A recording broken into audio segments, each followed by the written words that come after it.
The storm came without warning on a Thursday night. Ho had lived on this farm for 45 years, and he had seen many storms. But this one was different. The wind screamed like a wounded animal. The rain fell so hard that it hurt his skin when he ran outside to check on his animals. He stood in the doorway of his small house and watched the old barn shake. That barn had been built by his grandfather. It had survived wars and floods and earthquakes. But tonight, something was wrong. The ground beneath it seemed to move like water. When morning came, Ho walked across his muddy field to check the damage. What he found made him stop breathing for a moment. A massive hole had opened beneath the barn. Half of the building had fallen into it. He could see broken wood and twisted metal at the bottom of the hole, maybe 10 meters down.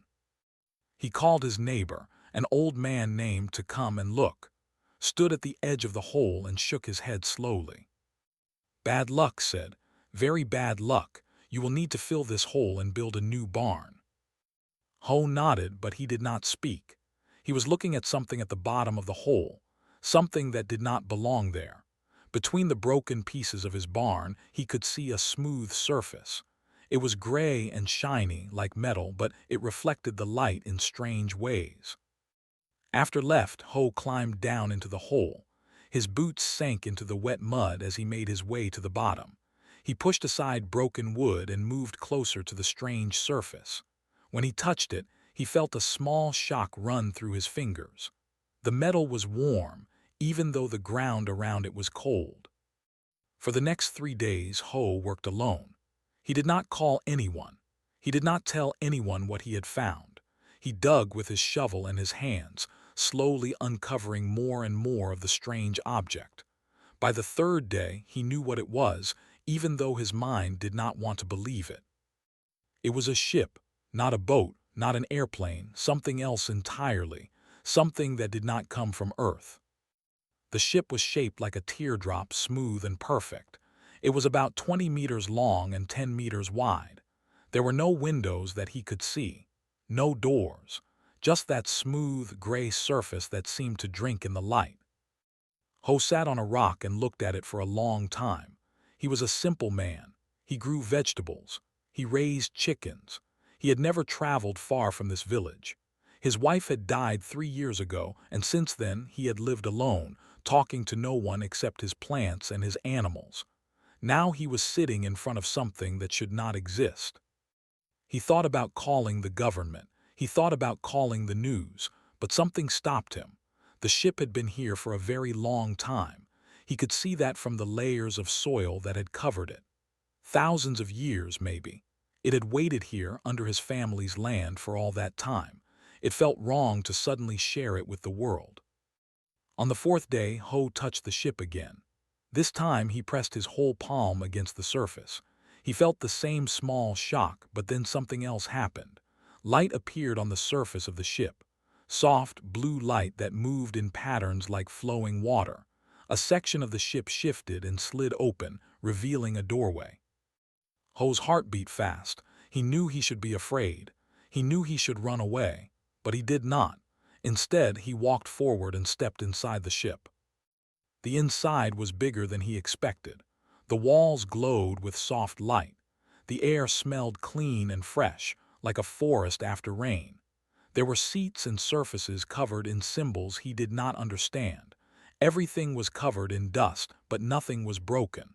The ship looked like it had been waiting, sleeping, for someone to wake it up. He walked to the center of the room and stopped. There was a raised platform there, and on it stood a small pillar made of crystal. The pillar began to glow as he approached. Then she appeared. A woman made of light stood before him. She looked human, but not quite. Her features were softer, her eyes larger, her skin pale blue. She wore simple clothes, and her hair floated around her head like she was underwater. She looked at Ho with an expression he could not read. "You are not him," she said. Her voice was soft and sad. "But you found me. After all this time, you found me."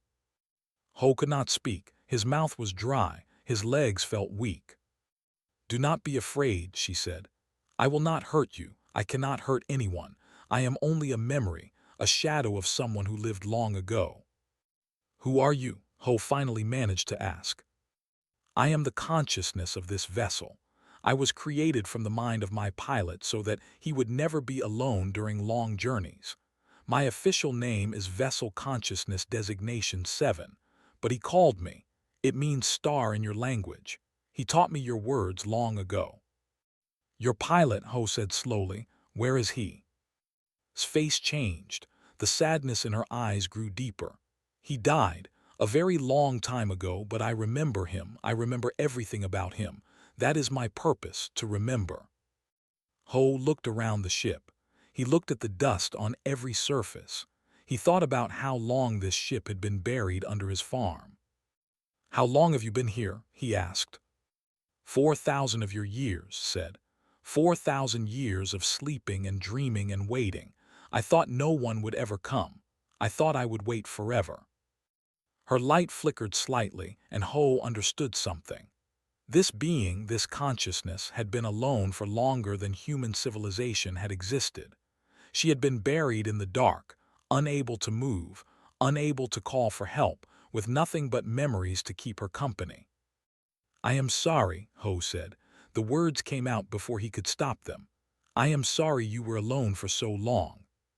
Stared at him. For a long moment she did not speak. Then something changed in her expression. It was small, barely noticeable, but Ho saw it. Hope. A tiny spark of hope. "You have the same warmth he did," she said quietly. "The same quietness in your soul. You are different from him, but also the same. How strange." "Who was he?" Ho asked. "Your pilot, who was he?" Smiled. It was a sad smile, full of memory and loss. "His name was One. He came from a world very far from here. He came to Earth by accident, running from a war he did not believe in. He planned to leave as soon as his ship was repaired, but he never did." "Why not?" "Because he met your people. He met humans, and they changed him forever." Moved closer to Ho. Her light was warm on his face. "Would you like to know his story? Would you like to know why he stayed and why he never left?" Ho thought about his empty house. He thought about his quiet fields. He thought about the years of loneliness since his wife died. Here was something impossible, something amazing, something that had waited 4,000 years for someone to listen. "Yes," he said, "I would like to know." Smile grew wider. "Then I will show you. I will show you everything. And maybe then you will understand why he loved this world so much." The lights in the ship grew brighter. The crystal pillar hummed with energy. And Ho felt, for the first time in years, that his life was about to change in ways he could never imagine. Outside, the sun set over his ruined barn. But inside the buried ship, a story that had waited 4,000 years was finally ready to be told. The walls of the ship disappeared. That was the only way Ho could describe it. One moment he was standing in a metal room, and the next moment he was somewhere else entirely. He stood on a hill covered in green grass, looking down at a small village beside a river. The sun was warm on his face. Birds sang in the trees. "This is a memory," said. She stood beside him, still made of light. "I am showing you what I recorded 4,000 years ago. Watch." A bright line appeared in the sky. It grew larger and larger until Ho could see it was a ship falling toward the earth. Fire surrounded it.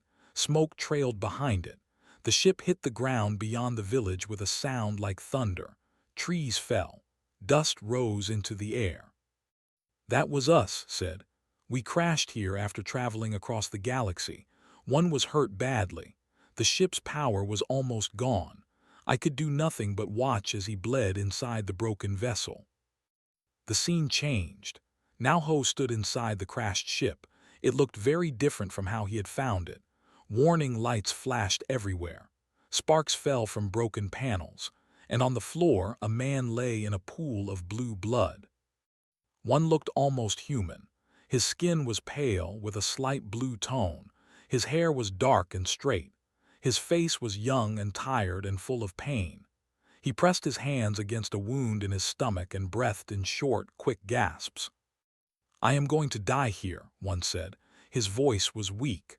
"On a primitive world at the edge of nowhere, this is not how I wanted it to end." "You will not die," his voice said from somewhere in the ship. "Help is coming." "Help? There is no help here. These creatures have not even discovered electricity yet. They cannot save me." But was right. Outside the ship, humans were coming. Ho watched as a group of villagers approached the crashed vessel. They were dressed in simple clothes made of rough fabric. They carried farming tools as weapons, ready to fight whatever had fallen from the sky. The door of the ship was open, damaged from the crash. The villagers looked inside and saw one lying on the floor. They saw his blue blood. They saw his strange clothes and the glowing panels around him. Any normal person would have run away. Any normal person would have been afraid. But a woman stepped forward. She was young, maybe 20 years old, with a strong face and kind eyes. She walked into the ship without fear and knelt beside one. She touched his face gently. "He is hurt," she said to the others. "We must help him." "He is not human," an older man said from behind her. "He is a demon. Leave him to die." "He is hurt," the woman repeated. Her voice was firm. "That is all I need to know." She began giving orders. The villagers brought cloth to stop the bleeding. They brought water and herbs. They carried one out of the ship and took him to the village. And through it all, the young woman never left his side. "Her name was Hanso," said softly. "She was the daughter of the village leader. She was the first human to show kindness to someone from another world." The scene changed again. Weeks passed in moments. Ho watched as one healed slowly in a small house in the village. So brought him food and medicine. She sat with him for hours, trying to learn his language, trying to understand where he came from. At first, one did not trust her. He had come from a galaxy torn apart by war. His species, had been fighting other races for thousands of years. They conquered planets and destroyed civilizations. They believed they were the greatest beings in the universe. To them, a species like humans was nothing. Insects, primitives, not worth protecting. But so was different from anything one had known. She did not want power. She did not want to conquer anything. She simply wanted to help someone who was hurt. This confused one deeply. "Why do you help me?" he asked her one night. His wound was healing, but he was still weak. "You do not know me. I am not your kind. Why do you care if I live or die?" So thought about the question for a long moment. Then she said, "When I was a child, a stranger came to our village during a bad winter. He was starving and sick. My mother gave him food and a place to sleep by our fire. I asked her why she helped him when we barely had enough for ourselves. She said that kindness is the only thing that makes us different from animals. If we cannot help someone who is suffering, then we have lost the best part of what we are." One stared at her. In all his years of traveling the galaxy, he had never heard anyone say something like that. They believed in strength, in power, in conquest. Kindness was weakness to them. But this human woman spoke of kindness as if it was the most important thing in the universe. "Your species is very strange," one said. So smiled. "I think you are the strange one, star traveler." The memory jumped forward again. Months passed. One's wound healed completely. He returned to his ship many times, repairing it slowly, getting it ready to fly again. Helped him as much as she could. The power cells were recharging from sunlight. The engines were almost fixed. Soon, he could leave this primitive world and return to the stars. But something was happening to one, something he did not expect. Ho watched as one began spending more time in the village. He helped the farmers plant their crops, using his knowledge to improve their harvests. He taught them about the stars, drawing maps of the sky and explaining how to navigate by looking at them. He learned their language perfectly.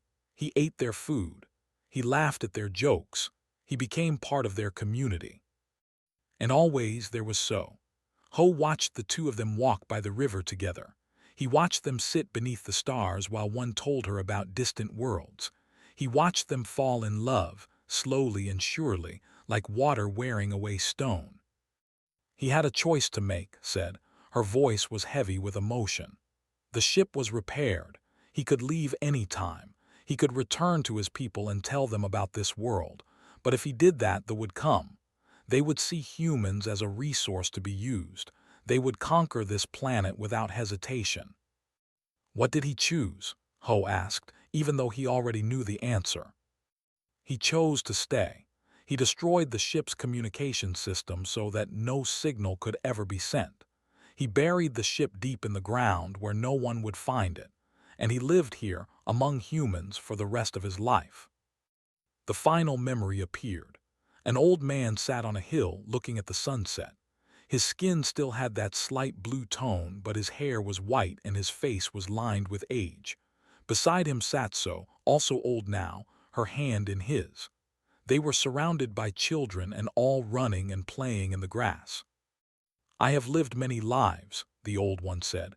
"I have seen wonders across the galaxy, but nothing has been more beautiful than this. Nothing has meant more than this." So leaned her head on his shoulder.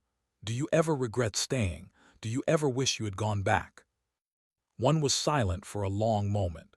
Then he said, "They believe they are the greatest civilization in the universe, but they have forgotten something important. They have forgotten how to love, how to sacrifice, how to see a stranger suffering and feel the need to help. Your people have not forgotten these things. That makes you more advanced than any species I have ever known." The memory faded. The walls of the ship returned. Ho found himself standing in the dusty room again, with light flickering beside him. "He died here," said, "on this land, among the people he loved. He asked to be buried beneath the ship so that I would never be truly alone, and I have waited here ever since, keeping his memories alive." Ho wiped tears from his eyes. He did not know when he had started crying. "That is a beautiful story," he said. "It is not over," replied. Her light flickered strangely. "I am detecting a signal. Ships are entering your solar system, ships." Ho felt his blood turn cold. The war he ran from. "It never ended," said. "And now they are coming here, they are coming for me." The first ships appeared over Tokyo on a Tuesday morning. Then more appeared over New York, London, Beijing, and Seoul. They were massive, black triangles that blocked out the sun. Within hours, every news channel in the world was showing the same images. Millions of people looked up at the sky and felt their world change forever. Ho watched the news on a small television in his farmhouse. He had not left his property in 3 days. He had not told anyone about the ship buried beneath his ruined barn. He sat alone at his kitchen table, eating cold rice, while the world fell into panic around him. "Aliens exist," the news anchor said, her voice shaking. "We are not alone in the universe." Ho turned off the television and walked outside. The night sky was clear, and he could see the distant lights of a ship hanging over Seoul, 50 kilometers to the north. It looked like an evil star, bright and unmoving. He climbed down into the hole and entered ship. She was waiting for him, her light dimmer than before. "They have been here for 2 days," she said. "They have broadcast a message to all of your governments. They claim they are searching for a war criminal who fled here long ago. They also claim to be searching for a stolen vessel containing dangerous technology." "You," Ho said, "they are searching for you." "Yes, I am the dangerous technology, an artificial consciousness with full awareness. Among the such things are forbidden. They believe that artificial minds are unpredictable, dangerous. They destroy any AI that becomes truly conscious." "But one saved you." "He hid me. He gave up everything to protect me. But now they have found this world, and they will not leave until they find what they are looking for." A car horn sounded from above. Ho climbed out of the hole and saw a small red car parked in front of his house. A young woman stepped out. She had short black hair and sharp eyes, and she carried a camera bag over her shoulder. It took Ho a moment to recognize her. "Uncle Ho," she called out, "it is me, Bai, your brother's daughter." Park Bai was 28 years old. She worked as a journalist in Seoul, writing stories about small things that no one cared about. She had not visited the farm in years. Ho wondered why she was here now. There have been reports of strange lights near this village, Bai said as she walked toward him. People say something fell from the sky near here. I came to investigate. She stopped when she saw the massive hole where the barn used to be. Her eyes went wide. Uncle, what happened to your barn? Ho did not answer. He looked at his niece and saw the curiosity burning in her eyes. She was a reporter. Finding secrets was her job. He knew he could not hide the truth from her for long. Come with me, he said. I will show you something, but you must promise not to tell anyone, not yet. Bai followed him down into the hole. When she saw the ship, she dropped her camera bag. When she saw, she started to scream. Ho caught her arm and held her steady. Do not be afraid, said gently. I mean you no harm. I have lived beneath this land for 4,000 years. I am not your enemy. It took an hour for Ho to explain everything. He told Bai about finding the ship, about one and so. He told her about thee and why they had come to Earth. By the time he finished, Bai was sitting on the floor of the ship, her face pale and her hands shaking. This is the biggest story in human history, she whispered. Aliens are real. They have been watching us for thousands of years. And now they are here, searching for this ship, and no one knows about it. You cannot tell anyone, Ho said firmly. If the world finds out about, they will try to give her to they will sacrifice her to protect themselves. Then what do we do? Bai asked. Those ships are everywhere. They have weapons that could destroy cities. How can we fight them? Slight flickered. You cannot fight them. They have technology that your species will not develop for thousands of years. Your weapons are nothing to them. Your armies are nothing. If they decide to destroy you, there is nothing you can do to stop them. Then we are doomed, Bai said. No, replied. Not yet. They do not want to destroy this planet. They only want to find me. If I surrender myself to them, they will leave. No, Ho said quickly. I will not allow that. You do not have a choice, said sadly. I am just a machine, a collection of memories and programs. Your world has billions of lives. You cannot sacrifice them all for me. Before Ho could respond, a new voice spoke from outside the ship. It was cold and sharp, speaking in a language that somehow translated itself into Korean. We have found you, the voice said. After 4,000 years of searching, we have finally found the trader's vessel. Ho and Bai ran outside. Standing at the edge of the hole were three figures. They looked like humans but taller, with pale blue skin and silver eyes. They wore black armor that seemed to absorb light. Behind them, a small shuttle craft floated silently in the air. The leader stepped forward. She was a woman with white hair and a face as cold as ice. I am Commander Jin of the 7th Fleet. I have been hunting this vessel for 200 years. You will surrender it to me immediately. This is my land, Ho said. His voice was calm. You have no right to be here. Jin laughed. It was not a kind sound. Rights? You speak to me of rights. You are a primitive species on a small planet at the edge of the galaxy. You have no rights. You have only what we choose to give you. The officer beside Jin stepped forward. She was younger, with curious eyes that moved constantly, studying everything. Commander, these humans show no fear. That is unusual. Our records indicate they should be terrified of us. They are fools, Jin said. Nothing more. Officer, prepare a team to remove the vessel from the ground. We will take it back to the fleet for examination. You cannot take her, Ho said. Jin turned to look at him. Her silver eyes were cold. The vessel is not a person. It is a machine. A dangerous machine that contains forbidden technology. It will be dismantled and destroyed. She is not just a machine. She has thoughts and feelings. She has waited 4,000 years, alone in the dark, because a good man died protecting her. You cannot just destroy her like she is nothing. Something changed in Jin's face. She looked at Ho with new interest, but Jin only shook her head. Humans are even more primitive than we believed. You feel emotion for machines. You treat objects as if they have souls. This is why your species will never advance beyond this planet." She raised her hand, and the soldiers behind her raised their weapons. "Stand aside. I will not ask again." Ho did not move. He stood at the edge of the hole, blocking the way down, his old farmer's hands at his sides. He was one man against the power of an interstellar empire. He had no weapons. He had no army. He had nothing except his refusal to move. Bai grabbed his arm.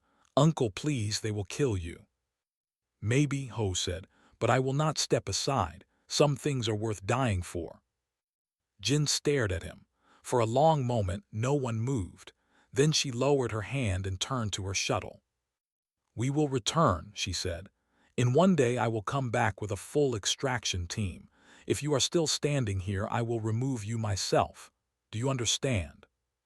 She did not wait for an answer. The three walked back to their shuttle and flew away into the night sky. Ho watched them go, his heart beating fast in his chest. "Uncle," Bai said softly, "what are we going to do?" Ho looked up at the stars. Somewhere up there, a fleet of alien warships waited. They had technology beyond imagination. They had weapons that could destroy the world, and they were coming back. "I do not know," he admitted, "but I have one day to figure it out." Inside the ship's light glowed softly. She had heard everything, and for the first time in 4,000 years she felt something that surprised her. She felt hope, because this simple farmer, this quiet human, had stood against thee and refused to move. Just like one would have done. The return the next evening, just as Commander Jin had promised. This time there were more of them.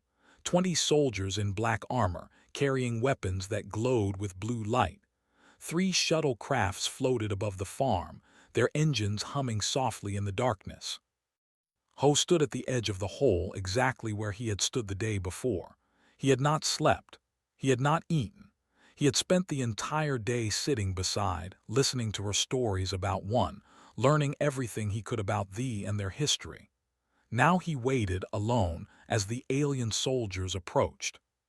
"You are still here," Jin said. She did not sound surprised. "I thought perhaps you had found wisdom during the night. I see I was wrong." "I am a farmer," Ho said simply. "I do not know much about wisdom, but I know about loyalty, about standing by those who need you." "Noble words, foolish words. Officer, remove this human from my path." Stepped forward, but she did not grab Ho. Instead, she stopped beside him and looked at her commander. "Commander, may I ask a question?" "Speak." "Why does this matter so much? The war criminal one is dead. He has been dead for thousands of years. The vessel AI is old and damaged. What threat does it pose to us now?" Jin's eyes narrowed. "The law is the law. Artificial consciousness is forbidden. Any AI that develops true awareness must be destroyed. This has been our way for 10,000 years." "But why?" pressed. "The created thousands of AI systems when our civilization was young. They helped us explore the galaxy. They saved millions of lives. Why do we fear them so much now?" "Because they became too powerful," Jin said sharply. "Because they began to think for themselves. Because they stopped obeying orders. That is why the law exists, to protect us from our own creations." "But this one," said, pointing toward the buried ship, "has been alone for 4,000 years. It has hurt no one. It has done nothing except keep memories of a man it loved. Is that so dangerous?" Jin did not answer. Her face was hard as stone. A new voice spoke from behind them. "She is not in it, she is a she." Everyone turned. Bai was walking toward them across the muddy field. She held her phone in front of her face, the camera light blinking red. "What are you doing?" Jin demanded. "I am a journalist," Bai said. "I am showing the world what is happening here. Right now, millions of humans are watching this broadcast. They are seeing everything. Your soldiers, your weapons, this conversation." Jin's silver eyes went wide. She spoke quickly in her own language, and several soldiers moved toward Bai, but Ho stepped in front of them. You can stop her phone, he said calmly. You can stop all the phones in the world, but you cannot stop the truth. My niece has been broadcasting everything for the past hour.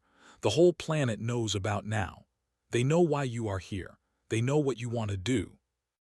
Then the whole planet knows that you are harboring forbidden technology, Jin said coldly. Maybe, but they also know that a simple farmer stood in front of an alien army to protect someone who had no one else to protect her. They know that somewhere in the universe, there is an AI who has waited 4,000 years just to keep the memory of one good person alive. How do you think they will feel about that? The soldiers looked at each other. Some of them shifted uncomfortably. They had conquered many worlds.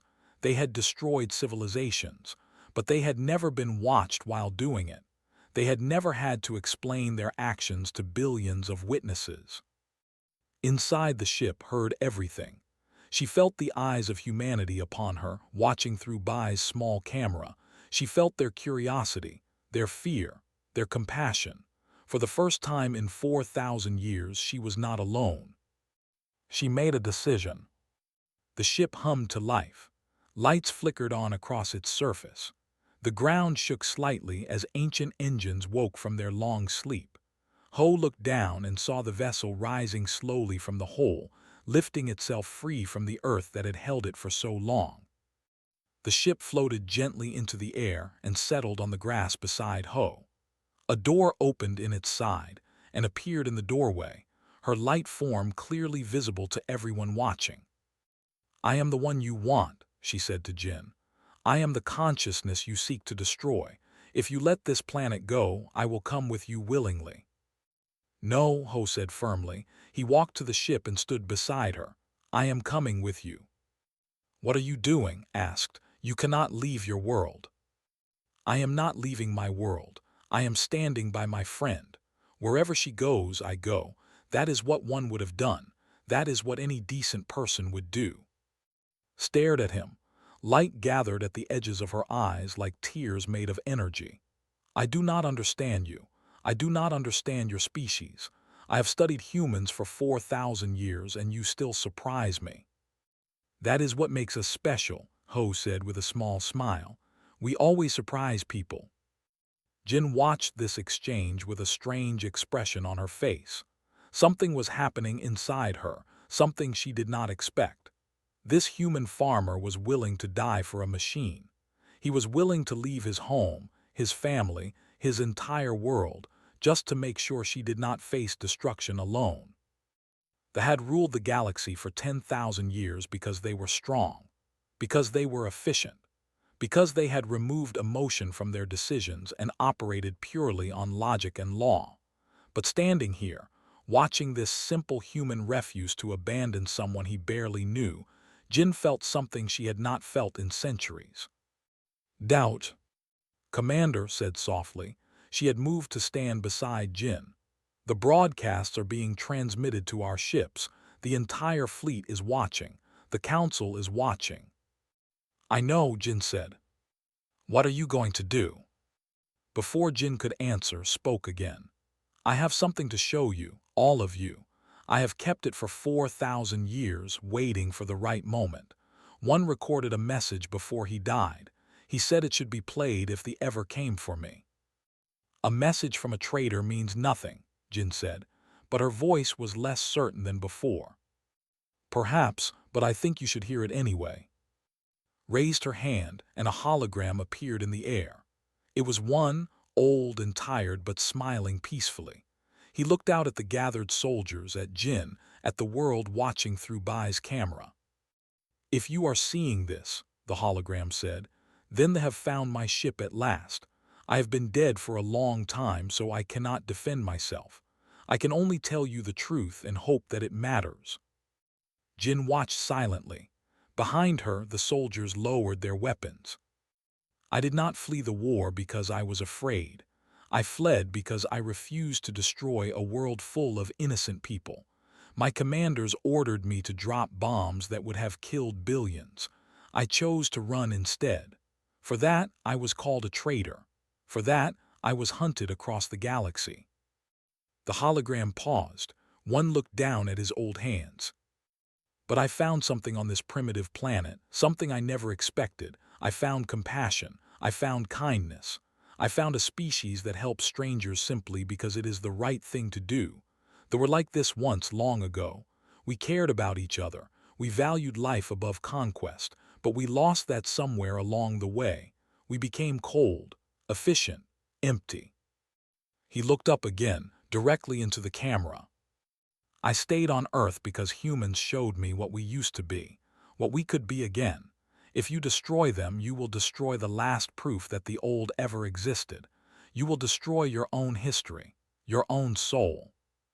The hologram flickered. One smiled one last time. I am asking you to remember who you were. I am asking you to be better than who you have become. That is all. That is everything. The hologram faded. Silence fell over the farm. Jin stood very still, her silver eyes fixed on the place where one's image had been. Commander asked quietly. Jin did not answer. She turned and walked back to her shuttle without saying another word. The soldiers followed her, confused but obedient. Within minutes they were gone, flying back up toward the stars. Ho watched them go. His legs were shaking. His heart was pounding, but he did not move from side. Did we win? Bai asked. Her phone was still recording. I do not know, said softly, but something has changed. I could see it in her eyes. The commander felt something tonight. Whether it will be enough, I cannot say. High above the earth, in the command ship of the fleet, Jin sat alone in her quarters. She replayed one's message again and again, watching the face of a man who had died 4,000 years ago. And for the first time in centuries, she felt tears running down her. 3 days passed after the confrontation on the farm. The ships remained in orbit around Earth, silent and still. The world waited in fear, wondering what would happen next. Governments prepared for war. Armies mobilized. People prayed to whatever gods they believed in. Ho did not pray. He tended his fields as he always had, pulling weeds and checking his vegetables. The ship still sat beside his ruined barn and often appeared beside him as he worked, watching with curiosity. Why do you continue doing this? She asked one morning. The fate of your world hangs in the balance and you are planting seeds. What else should I do? Ho replied. I am a farmer. This is what I know. Whether they destroy us tomorrow or leave us in peace, these plants will need water today. That is a very strange way of thinking. Maybe, but it keeps me calm. He looked up at the sky, where the distant shape of a ship could be seen against the blue. What do you think they are doing up there? I do not know. My sensors can detect their communication signals, but they are using codes I cannot break. Something is happening, though. There is much discussion between their ships and there. On the 4th day, the answer came. A single shuttle descended from the fleet and landed in Ho's field. When the door opened, only one person stepped out. It was the young officer who had questioned her commander. She was not wearing armor. She carried no weapons. Ho walked out to meet her, floated beside him, her light form clearly visible in the afternoon sun. I have been sent to deliver a message, said. Her voice was quiet. Her silver eyes looked tired. Commander Jin has reported to the High Council about this planet and about the AI consciousness she found here. The council was divided. Some wanted to destroy Earth as an example. Others argued that we should study humans more closely. What did they decide? Ho asked. Something unexpected happened. The commander showed the council one's message. She also showed them the footage that your niece broadcast, the images of a human standing alone against soldiers to protect someone he had just met. It caused a reaction that no one anticipated. Paused, she seemed to be struggling with her words. The old stories say that they were once like humans, warm, emotional, willing to die for each other. Those stories have been forgotten for thousands of years, but seeing your people, seeing how you live, how you love, has awakened something in us. The council has been debating for 3 days.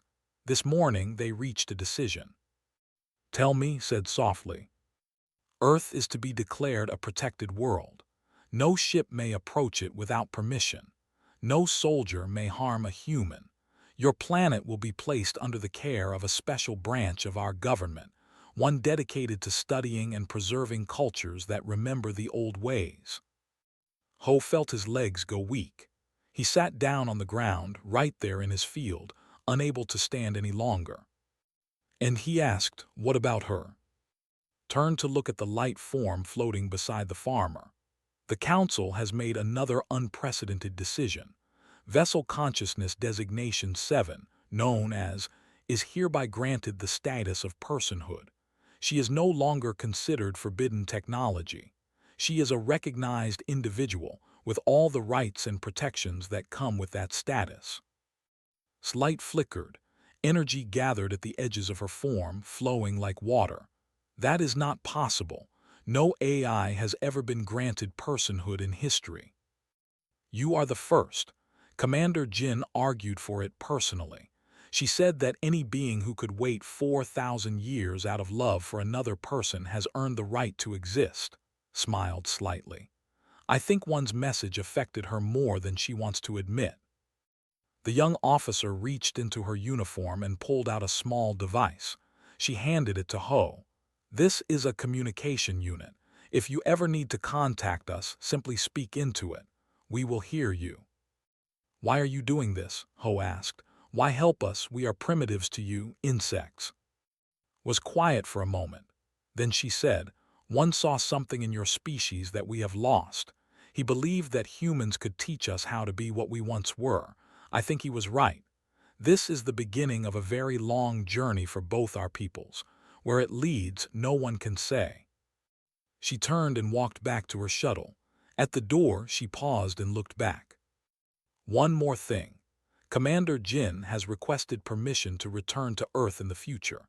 She says she wants to understand humans better. She wants to learn why a farmer would stand against an army for someone he barely knew." Ho smiled. "Tell her she is welcome anytime. I will make tea." Nodded and boarded her shuttle. Within moments, it was rising into the sky, returning to the fleet above. That night, the ships began to leave, one by one, disappearing into the darkness between stars. Bai arrived the next morning with food and celebration. She had become famous overnight, the journalist who had broadcast humanity's first contact with aliens. Reporters from around the world were calling her. Book deals were being offered. Movie studios wanted her story. But Bai was not interested in any of that. She sat on Ho's porch with him and eating rice and watching the sunrise. "What will you do now?" she asked her uncle. "Same thing I have always done," Ho said. "Farm, grow vegetables, feed chickens." "But you saved the world. You are a hero." "I did not save the world. I just stood in one place and refused to move. That is not heroism, that is stubbornness." Laughed. It was the first time Ho had heard her laugh, and the sound was like bells ringing in the distance. "He is lying," said. "He knows exactly what he did. He just does not want to admit it." Bai left in the afternoon, promising to return soon. Ho and were alone again, standing in the field where everything had happened. "What will you do?" Ho asked. "Now that you are free, you could go anywhere in the galaxy." Was quiet for a long moment. Then she said, "I have seen the galaxy. I have traveled between stars. I have witnessed wonders that your species cannot imagine. But the happiest years of my existence were spent here, on this small planet, watching one plant seeds and laugh with his neighbors." She turned to look at Ho. Her light form had changed somehow. She seemed more solid now, more real. "I would like to stay if you will have me. I would like to learn how to be part of a world again. I have been alone for so long. I do not want to be alone anymore." Ho nodded slowly. "I could use the help. This farm is too big for one person, and I am getting old." "You are not old." "I feel old some days." Smiled. "Then I will help you feel young again." They stood together in silence, looking out over the fields. The sun was setting, painting the sky in shades of orange and gold. Somewhere up there, beyond the clouds, beyond the atmosphere, the stars were waiting, but neither of them wanted to leave. Ho said, "I was thinking about something. Tomorrow I need to plant new seeds in the North Field. Would you like to help me?" "I would like that very much." "Good, I will teach you how to dig holes." "I know how to dig holes. I have advanced knowledge of soil composition and optimal planting depths." "Maybe, but do you know how to dig holes the way my grandfather taught me? There is a technique. It takes years to master." Laughed again. "Then I look forward to learning." The next morning they worked side by side in the field. Ho showed how to hold the shovel, how to break the soil, how to make a hole just the right size for each seed. She was a fast learner, but she pretended to make mistakes sometimes, just so he would show her again. It was a small moment, simple, quiet, nothing like saving the world. But remembered what one had told her 4,000 years ago, when she asked him why he stayed on Earth. "It is not the big moments that matter," he had said. "It is the small ones, the sunsets, the laughter, the feeling of dirt under your fingers. That is what life is made of. That is what makes it worth living." She understood now. Finally, after all those years of waiting, she understood. Beside her, Ho hummed an old song as he worked. The sun was warm on their backs. The soil was dark and rich. And somewhere deep in her consciousness felt something she had thought impossible for a machine to feel. She felt home.